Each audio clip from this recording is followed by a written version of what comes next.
Film एक तबाह दुनिया को दिखाकर शुरू होती है जहां कोई पेड़ पौधे, नीला आसमान या साफ पानी नहीं दिखता। इस माहौल में जिंदा रहने के लिए इंसानों को ऑक्सीजन मास्क पहनने की जरूरत होती है, वरना वे तुरंत मर जाएंगे। हम डेरियस नाम के एक आदमी से मिलते हैं जो अपने बूढ़े पिता के साथ एक बिल्डिंग में कुछ ढूंढ रहा है। वे एक दूसरे से दूर हैं और डेरियस अपने पिता को सावधान रहने की चेतावनी देता है।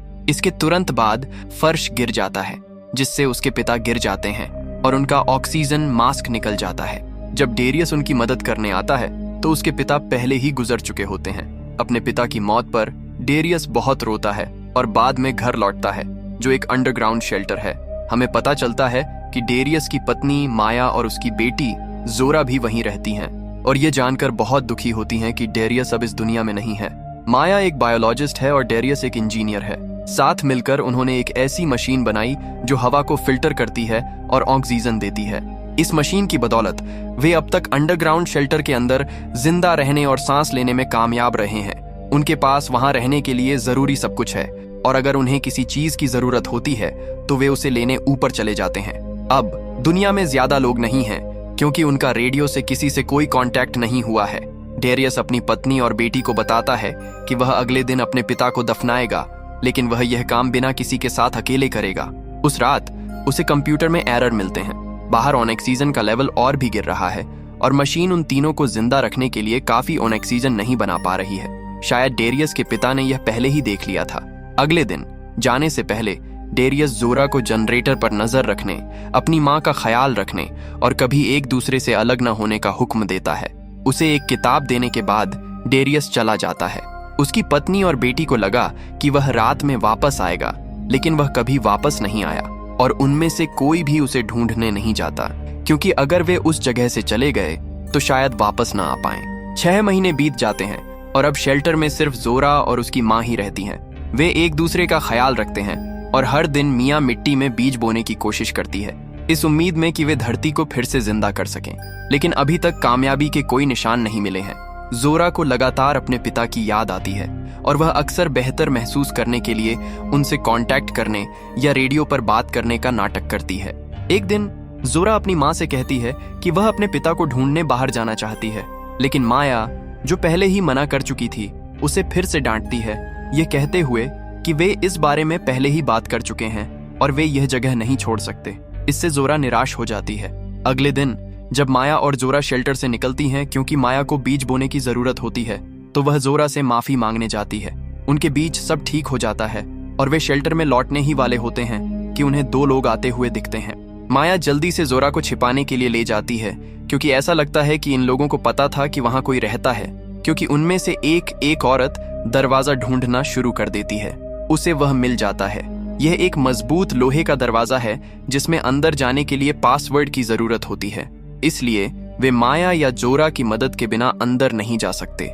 महिला दरवाजे पर दस्तक देती है और चिल्लाती है, पूछती है कि क्या कोई अंदर है। जोरा अपनी माँ को बताती है कि शायद उन लोगों को मदद की जरूरत है, लेकिन माया जानती है कि वे अब इस दुनिया में किसी पर भरोसा नहीं कर सकते। उनकी योजना सीधे आश्रय में भागने और जैसे ही वे लोग थोड़ा दूर चले गए, छिपने की थी। हालांकि ऑक्सीजन मशीन ने आवाज की, जिससे महिला को सतर्क हो गया कि वहां कोई छिपा है। आगे बढ़ने वाली महिला का नाम टेस है, जबकि उसका साथी लुकास दूर से देखता है। उस समय माया और जोरा जल्दी से अपने छिपने की जगह से बाहर निकलते हैं। लुकास टेस को बुलाता है, उसे पीछे देखने के लिए कहता है, लेकिन इससे पहले कि वह प्रतिक्रिया कर पाती, माया और जोरा उसे धक्का देकर आश्रय में भाग जाते हैं। उस समय टेस कहती है कि उन्हें मदद की जरूरत है और वे वहां नुकसान पहुंचाने के लिए नहीं हैं। टेस बताती है कि वह जगह अचानक नहीं मिली। उसका पति डेरियस उसका दोस्त था और वे साथ काम करते थे। टेस का दावा है कि वह माँ और उसकी बेटियों जोरा का नाम जानती है। डेरियस ने ऑक्सीजन फिल्टर करने वाली मशीन के बारे में बात की थी और बताया था कि उनका 100 किलोमीटर दूर सैकड़ों लोगों वाला एक कैंप है, लेकिन उनकी मशीन खराब हो गई थी। वह मशीन देखने और वैसी ही मशीन बनाने के लिए अंदर जाने की गुजारिश करती है, ये कहते हुए कि कई जानें दांव पर लगी हैं और उनके पास बहुत कम समय है। माया जवाब देती है कि उसके पति ने कभी टेस्ट का जिक्र नहीं किया और वह उस पर भरोसा नहीं कर सकती। माया यह भी बताती है कि वह जगह सिर्फ 2 लोगों के लिए है और अगर और लोग अंदर आ गए तो सिस्टम गिर जाएगा। टेस वादा करती है कि उन्हें ज्यादा समय नहीं लगेगा और उन्हें जाने से पहले बस मशीन का ब्लूप्रिंट लेना है। इसके बावजूद माया मदद करने से मना कर देती है और उनसे जाने के लिए कहती है, लेकिन लुकास जाने से मना कर देता है। जोरा अपनी माँ से कहती है कि शायद वे लोग बता रहे हैं सच और उन्हें उनकी मदद करनी चाहिए। वह कहती है कि वे उनके बारे में जानते हैं और शायद वह सच में अपने पिता की दोस्त है, शायद यह भी जानती हो कि वह कहाँ है। बिना मन के माया उनकी मदद करने के लिए मान जाती है, लेकिन उसे अभी भी उन पर भरोसा नहीं है। सबसे पहले वह बाहर जाती है और उनके हथियार जब्त कर लेती है। फिर वह टेस को एक रस्सी देती है और उससे अपने साथी के हाथ बांधने और उसे जमीन पर लिटाने के लिए कहती है। टेस मान जाती है और फिर मिया टेस के हाथ भी बांध देती है। जब मिया टेस को शेल्टर में ले जाने वाली थी तो एक तीसरा हथियारबंद आदमी आता है। जोरा उसे गोली मार देती है और उसके कंधे में चोट लग जाती है, लेकिन फिर भी वह आगे बढ़ता है, जबरदस्ती शेल्टर में घुस जाता है और मिया टेस को छोड़ देती है। अंदर वे उसे बंधक बना लेते हैं। अंदर पहुंचकर मिया उसे बांध देती है। अब उसे इन लोगों पर पूरा शक होता है। टेस समझाने की कोशिश करती है कि वह आदमी उसका साथी था और वह घबरा गया था और उसे बचाने की कोशिश कर रहा था, लेकिन माया को यकीन नहीं होता। बाहर लुकास टेस को बताता है कि उनका प्लान फेल हो गया और इतनी दूर से आने के बाद वे खाली हाथ नहीं लौट सकते। वह जोर देता है कि अब उन्हें अपने तरीके से काम करना होगा। लुकास थोड़ा पागल था और उसने ड्रिल से दरवाजा तोड़कर एक बड़ा छेद करने का प्लान बनाया, लेकिन डेरियस ने सारे सेफ्टी मैकेनिज्म हटा लिए थे और दरवाजा आसानी से नहीं टूट सकता था। जब माया और जोरा को एहसास हुआ कि क्या हो रहा है, तो उन्होंने ड्रिल को डिसेबल करने के लिए EMP वेपन का इस्तेमाल किया, जिससे लुकास का प्लान फेल हो गया।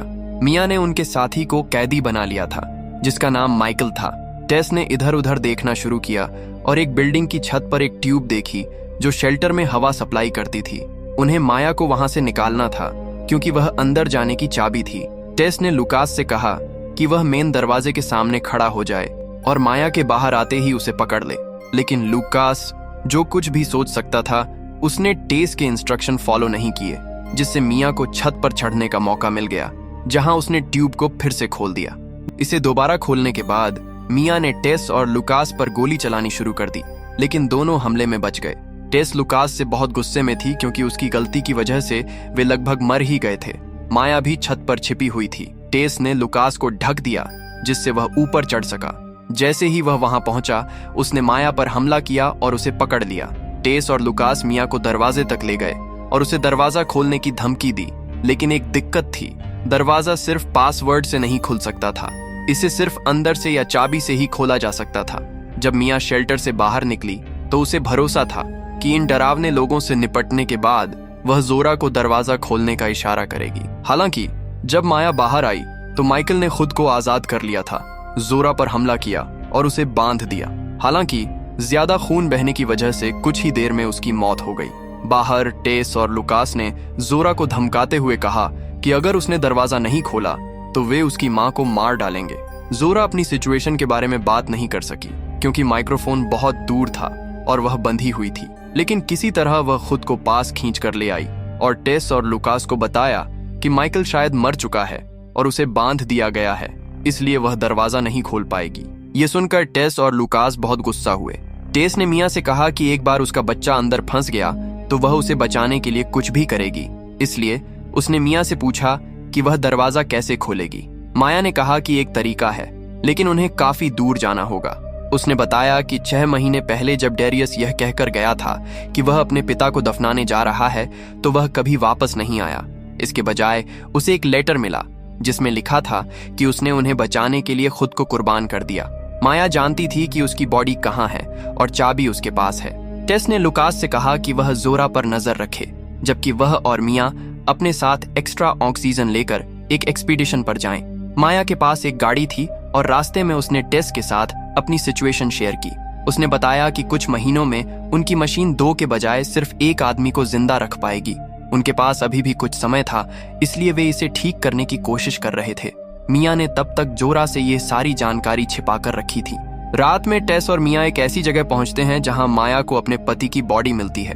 वह उसके सामने बैठ जाती है और रोने लगती है, लेकिन टेस कहती रहती है कि उनके पास ज्यादा समय नहीं है और उन्हें जल्दी से चाबी चाहिए ताकि वे वापस आ सकें। डेरियस का बैग चेक करते समय माया को एक बंदूक मिलती है। वह टेस को तुरंत गोली मार सकती थी, लेकिन इसके बजाय वह मदद करती है और चाबी निकाल लेती है। टेस को बताती है कि वह वहीं है। टेस इसे देखकर बहुत खुश होती है, लेकिन फिर जिस कार में वे आए थे वह अचानक बंद हो जाती है। माया कहती है कि ये कारें सिर्फ सोलर बैटरी से चलती हैं। मिया के पैर में बहुत चोट लगी थी और उसका ऑक्सीजन भी खत्म हो रहा था, जिससे उनके बीच टेंशन बढ़ रहा था क्योंकि मिया को टेस पर भरोसा नहीं था। दोनों ने एक दूसरे पर बंदूकें तान दी। टेस बताती है कि अगर मिया ने कुछ भी लापरवाही की तो उसकी बेटी भी मर जाएगी। वह मिया से चाबी मांगती है और कहती है कि चोट की वजह से वह शेल्टर तक नहीं पहुंच पाएगी, लेकिन टेस पहुंच सकती है और वापस आने का वादा करती है, उसके लिए, उसकी बेटी के लिए। माया सौदे के लिए सहमत हो जाती है। टेस को कुंजी कार्ड और पासवर्ड सौंप देती है और थोड़ी ऑक्सीजन बची होने के कारण पीछे रह जाती है। टेस कुछ समय बाद आश्रय के करीब पहुंचने का प्रबंधन करती है और लुकास अभी भी वहीं बैठा है, जबकि जोरा अंदर बंधी हुई है। दोनों जल्दी से दरवाजा खोलते हैं और नीचे उतरते हैं। उन्हें देखकर जोरा बहुत चिंतित हो जाती है और पूछती है कि उसकी माँ कहाँ है। टेस कहती है कि उसकी माँ के पैर में चोट लगी है, लेकिन वह जीवित है और वह उसे वापस ले आएगी। फिर जोरा पूछती है कि टेस को अपने पिता से चाबी कैसे मिली। टेस ये नहीं बताना चाहती थी कि उसके पिता की मृत्यु 6 महीने पहले हो गई थी, लेकिन उसे बताना पड़ा। जोरा यह सुनकर बहुत दुखी होती है। लुकास केवल मशीन पर ध्यान केंद्रित कर रहा है और टेस को इसे जल्दी से खोलने के लिए कहता है। टेस कहती है कि उसे वापस जाकर जोरा की माँ को बचाने की जरूरत है। टेस उसे शांत करने की कोशिश करती है, लेकिन जब वह मशीन खोलती है तो कहती है कि वह ऐसा नहीं कर सकती और सच बताती है। वह जोरा के पिता को नहीं जानती। उसने सिर्फ रेडियो पर उनकी बातें सुनी और वहीं से सारी जानकारी इकट्ठा की। उसे लगा कि मशीन इतनी मुश्किल नहीं होगी। वह जोर देती है कि उन्हें जोरा की माँ को लाना होगा क्योंकि वह मदद कर सकती है। ये सुनकर लुकास बहुत गुस्सा हो जाता है। उसे लगता है कि टेस ने उसे धोखा दिया है और उससे यह सब करवाया है। टेस कहती है कि मशीन सिर्फ 2 लोगों को जिंदा रख सकती है। यह सुनकर लुकास तुरंत टेस को मार देता है।